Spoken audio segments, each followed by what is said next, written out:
30 seconds. T-minus 25 seconds. Status check. Go Atlas. Go Centaur. Go Starliner. Go Starliner.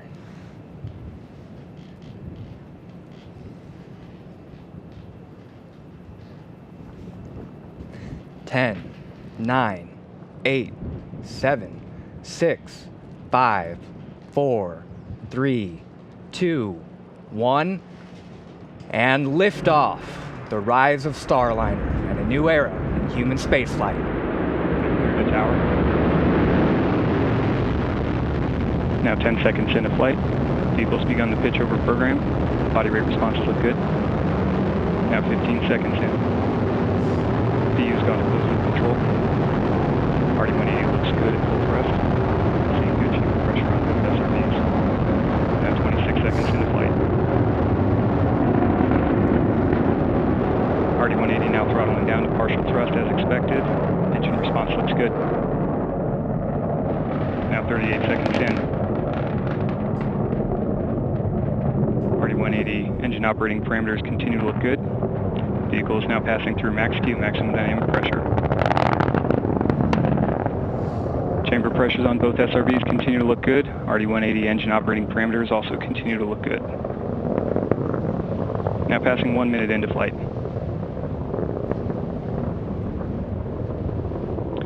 And Mach 1, Atlas V is now supersonic. And vehicle now throttling up. Engine response looks good. Continue to see good chamber pressure on both SRBs. 1 minute, 20 seconds into flight. Body rate responses on the vehicle look good. 1 minute, 30 seconds in, standing by for SRB burnout. And we have burnout on both solid rocket boosters. Atlas will hold on to the SRBs for an additional 48 seconds prior to jettison. RD-180 has gone back up to full thrust as expected. Engine response looks good. 1 minute, 50 seconds in. Atlas is now 17 miles in altitude, 11.5 miles downrange distance, traveling at 2,300 miles per hour. Now passing 2 minutes into flight. RD-180 engine operating parameters continue to look good at full thrust.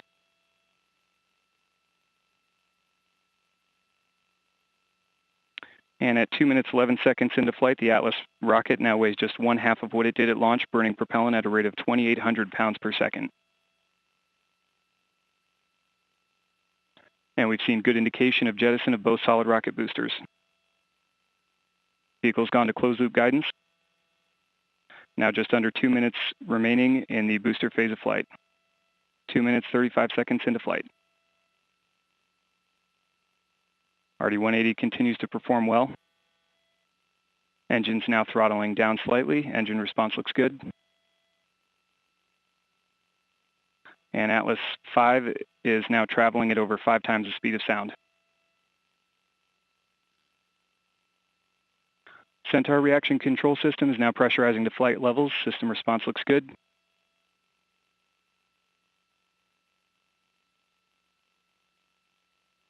Three minutes, 10 seconds into flight.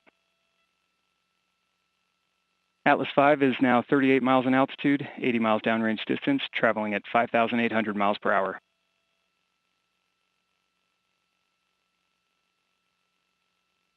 RD-180 engine operating parameters continue to look good.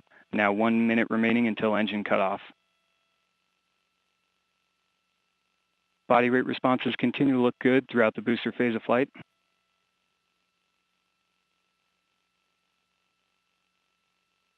And RD-180 is now throttling to maintain a constant 3.5 G acceleration limit. Engine responses will all look good.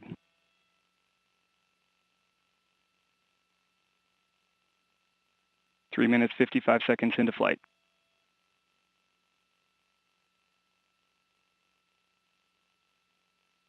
And Centaur's begun the boost phase chill down sequence. 20 seconds to BECO. RD-180 continuing to look good as it throttles to maintain that constant 3.5 G acceleration limit. Atlas PU has gone to open loop in preparation for BECO. And standing by for BECO. And we have BECO booster engine cutoff, standing by for stage separation. And we have good indication of stage separation. So we did have, obviously, some challenges today. When the spacecraft separated from the launch vehicle, we did not get the orbital insertion burn that we were hoping for. It appears as though the mission elapsed timing system had an error in it, and that anomaly resulted in the vehicle believing that the time was different than it actually was. And because that timing was a little bit off, what ended up happening is the spacecraft tried to maintain a very precise control that it normally wouldn't have tried to maintain, and it burned a lot of prop in that part of the flight.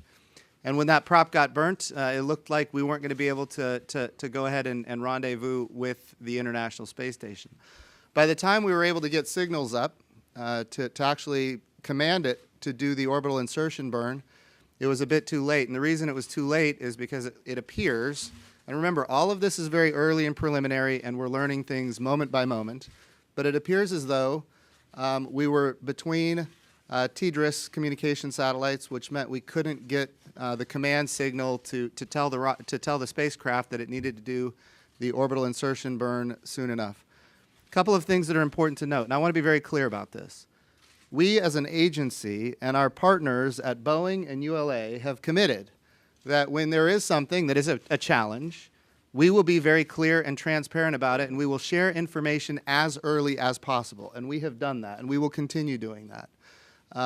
It is important for us to build trust with the American taxpayer so that we can continue to do these magnificent things. But know this, a lot of things today did in fact go right. I would also attest that it could very well be that had we had Nicole Mann in the spacecraft, remember what the challenge here, this anomaly has to do with automation. And Nicole and Mike are trained specifically to deal with the situation that happened today where the automation was not working according to plan. And if we would have had crew in there, number one, they would have been safe. To be very clear, our crew would have been safe. And in fact, had they been in there, we very well may be orbiting, or we may be docking with the International Space Station tomorrow, had they been in the spacecraft. So a lot of things went right today. I want to be really clear. A lot of things went right, and this is why we test. And because we are now in orbit, and in fact elevating our orbit, we're going to get a lot more data and a lot more information in the coming days. So this is all very positive in general. And we see three main chutes. Billowing up, we have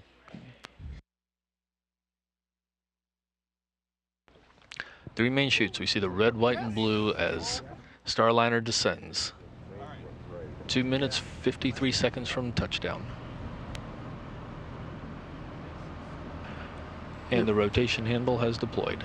That will level Starliner as it descends. Base heat shield has jettisoned. That is the base heat shield falling away as planned. Airbags are inflating. And that is the last of the milestones. So now all that's left is for Starliner to float down to the surface of the desert in New Mexico. Everything continuing to look good on this camera that we're getting from the WB-57 cameras, infrared cameras, giving us as good a view as we could expect at nighttime. 2 minutes, 12 seconds to landing. Starliner descending under three good main chutes.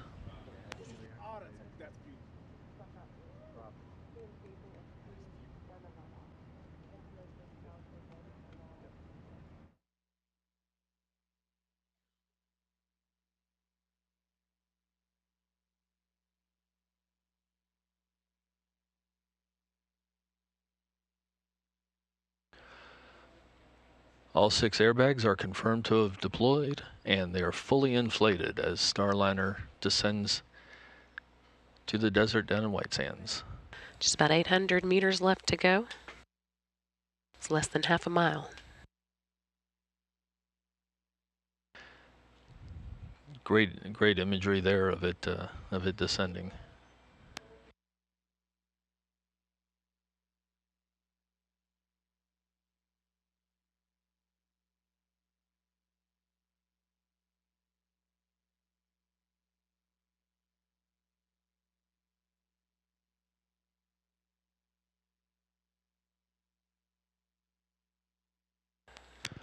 Less than 1 minute to landing, less than 1 minute to touchdown at White Sands, New Mexico. Starliner floating smoothly and softly under 3 main parachutes.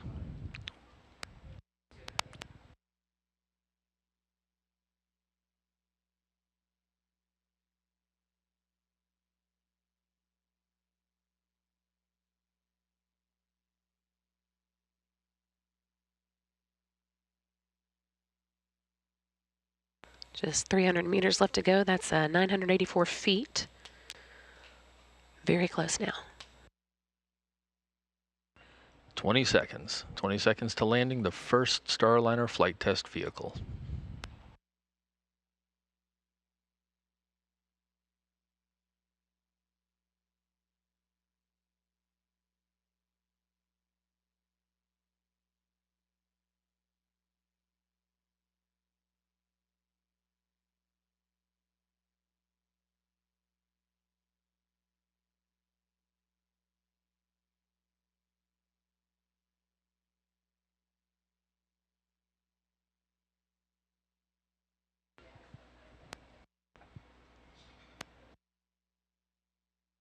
And Starliner touches down in the desert in New Mexico. An historic landing in White Sands, New Mexico concludes the first flight test of Boeing's Starliner spacecraft. The first time an American-made, human-rated capsule has landed on land. That took place right at 6:58 a.m. Central Time, 2 days, 1 hour, and 21 minutes into Starliner's mission. Congratulations, Starliner. Congratulations, indeed.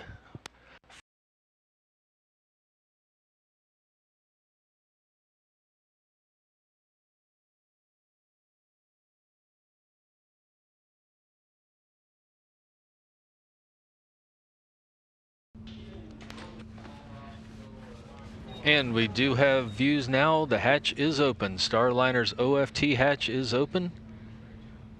Rosie and Snoopy inside. Rosie the Rocketeer and the low gravity indicator Snoopy both made the trip along with a lot of commemorative cargo, flags, coins, and even tree seeds that'll be planted in commemoration of this mission.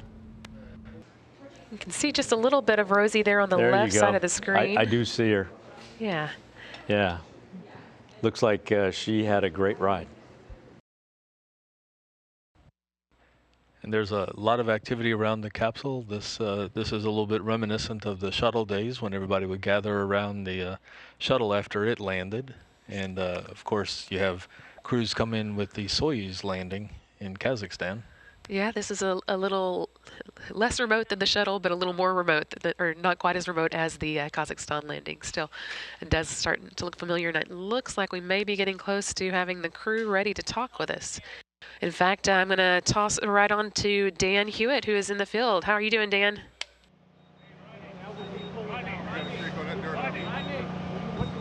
Hey, Dan, I don't think has his program line working, so I'm going to take it from here. But, you know, we're here with NASA's Nicole Mann, Boeing's Chris Ferguson, and NASA's Mike Fink. Guys, Nicole, I'll start with you. I'm guessing this is your first spacecraft landing. This is my first spacecraft landing. It was incredible to see. We're so excited for the Boeing and NASA team and the recovery forces today. Just did an incredible job. Crystal clear day. You could see it from about 300 kilometers away. Good double sonic boom. Watched all of the pyrotechnic ordnance that deployed the parachutes, you know, take care of itself on the way down, and we saw it all the way to touchdown, even on just a crystal clear but cold morning. Worked great. And Mike, your initial thoughts? 3 parachutes, 6 airbags, and a beautiful soft landing. Can't wait to try it out. So we had a flawless launch. We had a couple of issues once we were up there. What's it mean now to see this vehicle come down, you know, almost picture perfect? Flight test data, flight test data, flight test data. We got a lot of data on the launch, the orbital portion of the flight, the ECLIS system, that's environmental control life support. Everything's worked great, and then we brought it home and everything worked. It was great data, and we're going to analyze it, and we're going to see anything that we need to fix for the next flight, but it's looking good. Now, Chris, I remember when I was with you down in the simulator in Houston, you talked about how much different this is going to be coming back than the shuttle because you're almost coming in backwards. Can you talk a little bit about that? Yeah, what really impressed me was, you know, the shuttle sort of glided into the atmosphere, and yeah, at the sort of at the end game, it was pretty steep. This was really steep, so it almost looked like it was going to overshoot the landing site, and at the last minute, you know, gravity sort of took over, and it pretty much came straight on down. So I was a little curious about the boom. We got a nice double boom out of it. I wouldn't say it was real loud, but other than that, being able to just watch the entire sequence from the ground on down was just fantastic. I heard our radar team picked up lock right over the mountains as it was mountain rise, which is great. I heard that the WB-57 with reconnaissance and telemetry data picked up a lot as well. So we're going to have a lot to look at. I think really clean landing. Now, the reason we took a little bit to get you guys over here, we had to go get you away from that base heat shield. You were examining that, you know, Nicole, seeing the crew module and the heat shields around here, you know, what did it look like seeing the hardware on the ground to you? It was amazing to me. I couldn't imagine that it had just come through the atmosphere at incredible temperatures. It looked like it was in great shape. You could see when it impacted the ground that it had a little damage, but other than that, you know, it really looked uniform, and it was really in great shape. I think we're going to get a lot of great data from recovering those. I am here with Sunny Williams. She is going to be the first post-certification mission commander of this ship that's behind us here. Sunny, I've been in a lot of flight test readiness reviews with you. I've seen you interacting with our employees. Mm-hmm. I saw you at the landing and recovery pre-brief meeting. Every time you're like, you have got to bring this ship back home so I can get into space with Josh and fly it again. So give us a recap of how you were feeling watching, you know, Starliner return from space out here. Yeah, it was really pretty unbelievable. It was picture perfect. Everything about it was just amazing, from seeing the tail as it flew in. Well, first of all, seeing the space station fly over, that was cool. Seeing the tail of the spacecraft fly over, see all of the pieces and parts start to come off, the forward heat shield, the base heat shield, see the parachutes open up. I mean, it was just picture perfect. We had a beautiful, amazing team all out here ready to support. Everybody was pumped. Everybody was cheering. It was spectacular. I mean, she's back. She's home. Yeah. So, Sunny, dating back to Mercury, Gemini, and Apollo, all of the commanders of their space capsules have had the ability to name their spaceships. And so, on behalf of the Boeing company, we would really love for you to name that spaceship behind us. Any thoughts on a name? Yeah, I have an idea. You know, a little homage to other explorers and the ships that they rode on. I think we're going to call her Calypso. Calypso. So let's think about this, right? Ship, Jacques Cousteau. Yeah, his ship, Calypso. And so you're an avid diver, right? Yeah. So walk me through why you think that name is fitting. Yeah, of course, I love the ocean. I love what the ocean means to this planet. We would not be this planet without the ocean. There's so much to discover in the ocean, and there's so much to discover in space. Just seemed like a natural marriage.